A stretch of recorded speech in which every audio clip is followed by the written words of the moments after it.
ৰাজ্যত প্ৰথমবাৰৰ বাবে গঢ়ি উঠিছে এটি মিঠাই উৎপাদনকাৰী বিশেষ উদ্যোগ। লংকাৰ দৰে সৰু চহৰ এখনত এই উদ্যোগটো গঢ়ি তুলিছে দুই ব্যৱসায়ী ভাতৃয়ে।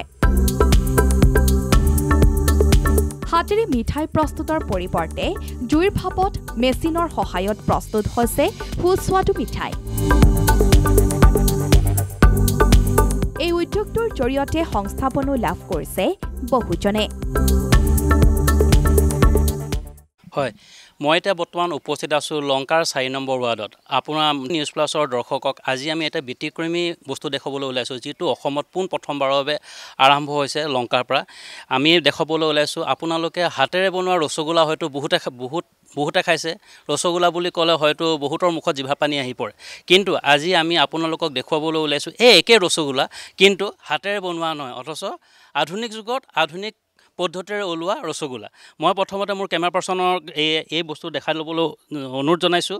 তেখেতে আমাৰ টিভিত ইতিমধ্যে আপোনালোকে দেখা পাইছে এই বিশেষ যন্ত্ৰটো বৰ্তমান প্ৰায় আপোনাৰ কেইবা ফুট তলৰ পৰা এই মেচিনটো এওঁলোকে উত্থাপন কৰিছে। মোৰ কেমেৰা পাৰ্চন সতীৰ্থই এয়া দেখাই আছে এই মেচিনটো সম্পূৰ্ণৰূপে ষ্ট্ৰীমত ব্যৱহাৰ হয়। অৰ্থাৎ আপোনাৰ যি আমাৰ এসময়ত কয়লাৰ ইঞ্জিন আপোনালোকে হয়তো দেখিছিলে, যিদৰে কয়লাৰ ইঞ্জিন ৰেলখন কয়লাৰে চলোৱা হৈছিল, কিন্তু এই ষ্ট্ৰীমত আমি তেওঁলোকে ব্যৱহাৰ কৰে কাঠ, অৰ্থাৎ জুইৰ ভাপেৰে এই জুই ভাপ ইয়াত তৈয়াৰ কৰা হয়। আৰু ইয়াৰ পৰা আমি পোনে পোনে ভিতৰলৈ যাবলৈ ওলাই আহিছোঁ। আমি আপোনালোকক দৰ্শকক দেখুৱাবলৈ ওলাম ইয়াৰ ভিতৰৰ পৰিৱেশ। এই ভিতৰৰ পৰিৱেশত কেইদৰে ৰসগোল্লা ব্যৱহাৰ হৈছে বা তেওঁলোকে কেনেধৰণে বনায়, ইয়াত আমি মোৰ কেমেৰা পাৰ্চন সতীৰ্থই এয়া দেখাই আছে। আপোনাৰ ইয়াত দেখিছে আপোনাৰ প্ৰায় কেইবাটাও টৌহাত দিশ আপোনাৰ বহাই ৰাখিছে তেওঁলোকে, য'ত আপোনাৰ এঠাইত পানী গৰম হৈ আছে আৰু তাত তেওঁলোকে আপোনালোকৰ পানী গৰম হৈ বৰ্তমান আলু বহাই ৰাখিছে। এয়া দেখিছে আপোনালোকৰ আলু সম্পূৰ্ণৰূপে বইল হৈ আছে, কিন্তু এই বস্তুটি আপোনাৰ জুইত বা হাতেৰে কৰা নাই, তেওঁলোকে সম্পূৰ্ণৰূপে কৰিছে ষ্ট্ৰীমত। এয়া মোৰ কেমেৰা পাৰ্চন সতীৰ্থই বৰ্তমান দেখাই আছে। ইয়াৰ লগে লগে ইয়াৰ সামগ্ৰিক যি পৰিৱেশ, এই সামগ্ৰিক পৰিৱেশো দেখাই আছে। ইয়াৰ পৰা এই ছাইডৰ যিবোৰ ৰসগোল্লা তৈয়াৰ হৈছে, এই ৰসগোল্লাবোৰ ইয়াত টৌত সম্পূৰ্ণৰূপে ঢাকি ৰাখি এটা সুচল পৰিৱেশত তেওঁলোকে বনাই ৰাখিছে। ইয়াৰ লগত আপোনালোকক কেমেৰা পাৰ্চন সতীৰ্থক আৰু এটা বস্তু দেখাবলৈ অনুৰোধ জনাম। এয়া দেখিছে এটি মেচিন। এই মেচিনটোত যিদৰে আমি হাতেৰে ৰসগোল্লাবোৰ গোল কৰোঁ, এই মেচিনটোৰ পৰা প্ৰায় তেওঁলোকে সোমোৱাই দিয়াৰ পিছত এই মেচিনটোৰ পৰা সম্পূৰ্ণৰূপে বৈজ্ঞানিক পদ্ধতিৰে ইয়াৰ পৰা আপোনাৰ গোল্লাসমূহ তৈয়াৰ হৈ ওলাই আহে, আৰু য'ত আপোনাৰ সম্পূৰ্ণৰূপে হাইজেনিক বুলি আমি ক'ব পাৰিম। আপোনাৰ প্ৰায় 1 ঘণ্টা সময়ত ইয়াৰ পৰা আপোনাৰ প্ৰায় অনুমানিক বহুত সংখ্যক গোল্লা ইয়াৰ পৰা তৈয়াৰ হয়। ইয়াৰ লগে লগে ইয়াৰ যিজন স্বত্বাধিকাৰী, সেই স্বত্বাধিকাৰী মোৰ লগত বৰ্তমান উপস্থিত আছে। মই পোনে পোনে তেখেতৰ ওচৰলৈ যাবলৈ বিচাৰিম, তেওঁ এই বিষয়ে কি কয়। এয়া ছাইডত তাৰ আগতে মই আৰু এটা পৰিৱেশ দেখাবলৈ ওলাইছোঁ। ইতিমধ্যে ইয়াত মেচিনসমূহ চলাইছে। এই মেচিনসমূহ কিদৰে ঘূৰি আছে এয়া আপোনাৰ মোৰ কেমেৰা পাৰ্চন সতীৰ্থই দেখাই আছে। এয়া চাওক, এনেকৈ তেওঁলোকে চাচনিসমূহ তৈয়াৰ কৰে। চাচনিসমূহ বনোৱাৰ পিছত সম্পূৰ্ণৰূপে বৈজ্ঞানিক পদ্ধতি আৰু নিকা পদ্ধতিৰে তেওঁলোকে মিঠাইসমূহ প্ৰস্তুত কৰি ৰাইজৰ মাজত এৰি দিছে। অসমৰ লংকাৰ নিচিনা জেগাত এই পদ্ধতি অতি আচৰিতজনক। তেওঁলোকে মোৰ লগত ইয়াৰ স্বত্বাধিকাৰী আছে, মই স্বত্বাধিকাৰীৰ ওচৰলৈ পোনে পোনে যাবলৈ বিচাৰিম, তেখেতে এই পদ্ধতি কি কয়। হয়, প্ৰথমতে আপোনাৰ নামটো? বিশ্বনাৰায়ণ চেনী। হয়, আপোনাৰ এই পদ্ধতিটো আপোনাৰ কেনেকৈ মনলৈ আহিলে? এইটো মানে আমাৰ ৰাজস্থান ফালে বহুত আছে, কিন্তু আমাৰ ইয়াতে মানে এইটো ষ্টাফৰ দিগদাৰী হোৱাটো এইটো মই ছিষ্টেমটো আনিব বিচাৰিছোঁ। তাৰপিছত এইটো দিল্লীৰ পৰা মই আনিছোঁ। তাতে মই চাইছোঁ এইটো বহুত কমফৰ্টেবল হয়, আৰামদায়ক হয়। তাৰপিছত বাছ কামটো অলপ সোনকালে হৈ যায়। কোনে এইটো হাতৰ এইটো নাই, কাৰেণ্টৰ হয়। তাৰপিছত নৰ্মেলো থাকে। আপোনাৰ এই যিটো মেচিন আনিলে আপুনি তলত যে বহাইছে, এই মেচিনটোৰ বৰ্তমান বজাৰ মূল্য কিমান হ'ব? এইটো নানিলে টোটেলটো 10 লাখ ওপৰতে পৰি যায়। অসমৰ ভিতৰত এইটোৱে প্ৰথমবাৰৰ বাবে আপোনালোকে স্থাপনা কৰিছে? এইটো প্ৰথম আমাৰ ইয়াতে আনিছে। এনে সৰু প্লাণ্টটো হ'ব পাৰে, কিন্তু এনেকুৱা এতিয়া পোৱা নাই ইয়াতে। আপোনাৰ ইয়াত আৰু কি মিঠাই আপোনালোকে প্ৰস্তুত কৰি উলিয়ায়? প্ৰস্তুত এতিয়া মিঠাই যি হোটেলৰ যিমান চলে, মিষ্টি গাখীৰৰ সম্বন্ধতে এইটো চব ইয়াৰ পৰা বনাব পাৰে। আপোনাৰ যি মেচিন আছে, এই মেচিনসমূহ আপোনাৰ 1 ঘণ্টা সময়ত কিমান গোল্লা আপোনালোকে উলিয়ায়?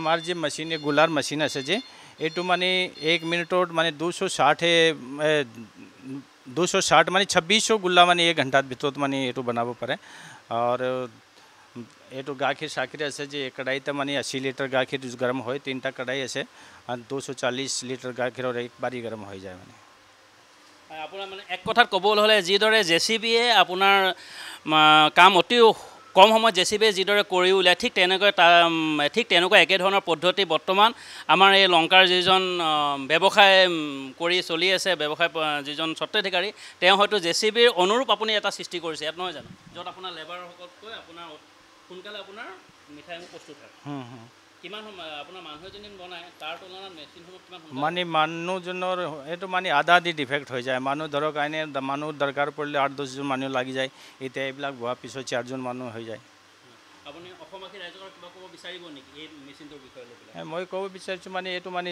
চাফা তাফা থাকে বস্তুটো ক্লিন মানে বস্তুটো যে মানে হোলাই এইটো ক্লিন থাকে আৰু আজিকালি মানে এইটো হাতৰ পৰা বনানি মানে চব নে এইটো কি কৰে এইবিলাক মানে এই কাৰণে মানে এইটো বহুত ছেফ থাকে আপোনাৰ গোটেই ফেক্টৰীটো বৰ্তমান নিট এণ্ড ক্লিন বুলি আপুনি ক'ব বিচাৰে ইয়াৰ পিছতো আপোনাৰ চিংগাৰৰ ফেক্টৰী বা অন্য সেইবোৰো সম্পূৰ্ণৰূপে চাফ চিকুণ আছে হয় পোনে এতিয়া আমি যাবলৈ বিচাৰিম তেখেতৰ আপোনাৰ ডিৱাই দৰ্শকক আমি ইতিমধ্যে এইটো দেখালোঁ ইয়াৰ পিছত আমি তেওঁ য'ত চিংগাৰা প্ৰস্তুত কৰে আমি সেই চিংগাৰা বনোৱা জেগালৈ আমি যাবলৈ বিচাৰিম মোৰ কেমেৰা পাৰ্চন সতীৰ্থক পোনে সেই ঠাইলৈ আপোনালোকক দেখুৱাব আৰু ইতিমধ্যে দেখুৱাই আছে তেওঁলোকে কি ধৰণে চিংগাৰাসমূহ প্ৰস্তুত কৰে কি ধৰণে মিঠাইসমূহ প্ৰস্তুত কৰে আমি ডিৱাই ৰাইজকক মানে দেখুৱাই নথৈ আনন্দিত হৈছোঁ যে লংকা নিচিনা জেগাত আপোনাৰ এই ষ্ট্ৰীম ভাৱত যি মিঠাই প্ৰস্তুত কৰি ওলায় ইয়াৰ লগে লগে আমি আৰু এটা কথা ক'ব লাগিব যে যিদৰে আপোনালোকে দেখি আছে জেচিবিয়ে যেনেকৈ মাটি কাটি অতি কম সময়ত তেওঁলোকৰ যি কাম সেই কামসমূহ সম্পূৰ্ণৰূপে শেষ কৰি পেলায় ঠিক তেনেদৰে এই মেচিনসমূহ অতি কম সময়ৰ ভিতৰতে আপোনাৰ যি ৰসগোল্লা বা বিভিন্ন ধৰণৰ যি মিঠাই বা পকৱান প্ৰস্তুত কৰে অতি কম সময়ৰ ভিতৰতে সেইবোৰ উলিয়াই আনে ইয়াৰ পোনে মোৰ কেমেৰা পাৰ্চন সতীৰ্থক ইয়াৰ যি সামগ্ৰিক পৰিৱেশ বা তেওঁলোকৰ যি চিংগাৰা বনোৱাৰ পৰা অত্যাধুনিক ব্যৱস্থা আছে সেই কেমেৰা পাৰ্চন সতীৰ্থক মই সেইবোৰ দেখুৱাবলৈ অনুৰোধ জনাম আৰু কেমেৰা পাৰ্চন সতীৰ্থ ইতিমধ্যে সেইবোৰ আমাৰ ডিৱাই দৰ্শকক বৰ্তমান দেখাই আছে এয়া আপুনি চাওক আমি পোনে গৈ আছোঁ যি তেখেতসকলে চিংগাৰা বনোৱাৰ যি ব্যৱস্থা চিংগাৰা বনোৱাৰ যি আপোনাৰ যি কাৰখানা সেই কাৰখানাসমূহ ইতিমধ্যে বহুত সুচাৰুৰূপে পৰিচালনা বা চাফা নিট এণ্ড ক্লিনভাৱে বনাই আছে মোৰ কেমেৰা পাৰ্চন সতীৰ্থই বৰ্তমান দেখাই আছে ইয়াত ময়দাৰ পৰা আদি কৰি লৈ বিভিন্ন ধৰণৰ যি মিঠাই বা পকৱান প্ৰস্তুত কৰা হয় সম্পূৰ্ণৰূপে হাইজেনিক বুলি আমি ক'ব পাৰিম আৰু লংকা নিচিনাৰ জেগাত এই এনেকুৱা এখন মিঠাই উৎপাদন যি কাৰখানা সেই কাৰখানা সঁচাই তেখেতৰ আমি যিজন স্বত্বাধিকাৰী তেখেতক আমি শলাগ ল'ব লাগিব মোৰ কেমেৰা পাৰ্চন সতীৰ্থই ইতিমধ্যে এই সকলো সামগ্ৰিক পৰিৱেশ DA নিউজ প্লাছৰ দৰ্শকক দেখাই আছে এই যি সামগ্ৰিক পৰিৱেশ DA নিউজ প্লাছৰ দৰ্শকক দেখাই আছে দেখুৱাৰ পিছত ইয়াৰ পিছত মই আকৌ এবাৰ পোনে যি আৰু স্বত্বাধিকাৰী সেই স্বত্বাধিকাৰীৰ ওচৰলৈ যাবলৈ বিচাৰিম আপোনাৰ বৰ্তমান যি আপোনাৰ এই চিংগাৰা বনোৱা জেগা বা মিঠাই বনোৱা যি পকৱান বনোৱা হয় আপোনাৰ ডেইলি আপোনাৰ কিমান মিঠাই আপুনি ইয়াৰ পৰা যোগান ধৰে মানে ইয়াৰ পৰা মিঠাইটো গ'লে আমাৰ ধৰক 800-700 লিটাৰ গাখীৰৰ মিঠাইটো যায় আৰু 1000-1200 চিঙাৰাও যায় আপোনাৰ যি চিংগাৰা বনোৱা যি চিংগাৰা যি বনায় ইয়াত আপোনালোকে গ্লোভছ বা অন্য ধৰণৰ বস্তু ব্যৱহাৰ কৰেনে গ্লোভছ লগাই গ্লোভছ ব্যৱহাৰ কৰে মানে চাপাতিকা কৰি ৰাখি একদম বনাই এইবিলাক যিজন স্বত্বাধিকাৰী সেই স্বত্বাধিকাৰী বৰ্তমান যি চাফ চিকুণৰ প্ৰতি কিন্তু তেখেতে বহুত বিভিন্ন লক্ষ্য দেখা দিছে যে তেখেতে চাফ চিকুণৰ প্ৰতি অতি সচেতন আৰু এই ক্ষেত্ৰতে তেওঁক আমি DA নিউজ প্লাছৰ তৰফৰ পৰা তেখেতক ধন্যবাদ জনাইছোঁ যে অসমবাসী ৰাইজক ইমান সুস্থ আৰু আপোনাৰ চাফ চিকুণকৈ যাতে মিঠাই বনাই তেওঁ খুৱাইছে অসমবাসী ৰাইজক আমি পোনপটীয়াকৈ তেখেতক আমি ধন্যবাদ জ্ঞাপন কৰিছোঁ আৰু আগন্তুক দিনত ইয়াৰ আৰু যি কি ধৰণৰ পদ্ধতি উন্নত হয় সেই পদ্ধতি আমি আপোনাৰ DA নিউজ প্লাছৰ দৰ্শকক দেখাই যাম কেমেৰা পাৰ্চন সতীৰ্থৰ সৈতে লংকাৰ পৰা ইজ্জত সিং DA নিউজ প্লাছ